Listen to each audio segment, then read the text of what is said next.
मित्रों नमो नमः। आज हम लोग जानेंगे टॉप डाउन और बॉटम अप के बारे में, जहां से सीटेट की परीक्षा में अक्सर प्रश्न पूछे जाते हैं। टॉप डाउन को संस्कृत में ऊर्ध्व अधो उपागम और बॉटम अप को अधा ऊर्ध्व उपागम भी कहते हैं।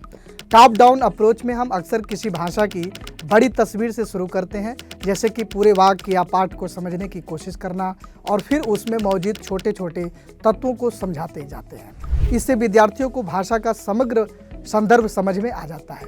वहीं बॉटम अप अप्रोच में हम छोटे छोटे हिस्सों से शुरुआत करते हैं, जैसे शब्दों के अर्थ, धातु, प्रत्यय, और फिर इन सभी छोटे छोटे तत्वों को जोड़कर हम सभी संरचना तक पहुंचते हैं। इस तरह विद्यार्थी को भाषा की बुनियादी समझ पहले से ही हो जाती है। टॉप डाउन को जटिल से सरल भी कहते हैं, इसको अर्ध उदह श्रवण प्रक्रिया भी करते हैं, इसको शीर्ष पदाभिमुख श्रवण प्रक्रिया भी कहते हैं, ऊर्ध्व अधः उपागम भी इसे हम कहते हैं। इसमें कहानी से शुरू करके वाक्य, वाक्य से पद, पद से पदांश, फिर शब्द, फिर वर्ण और फिर ध्वनि के पूर्व ज्ञान का इसमें उपयोग किया जाता है।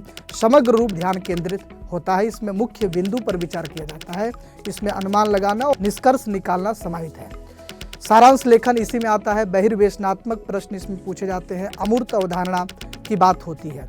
बॉटम अप को दूसरे शब्द में अधा ऊर्ध्व उपागम, अधा ऊर्ध्व श्रवण प्रक्रिया, ऊर्ध्व उन्मुखी श्रवण प्रक्रिया, सरल से जटिल की तरफ ध्वनि, पहले फिर वर्ण, फिर पद, पदांश, वाक्य, वाक्यांश, कहानी, सकारात्मक और नकारात्मक कथन, बहुविकल्पीय प्रश्न, क्लोज टेस्ट जैसे प्रश्न होते हैं।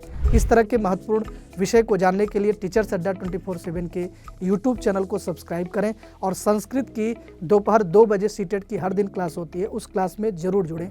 धन्यवाद।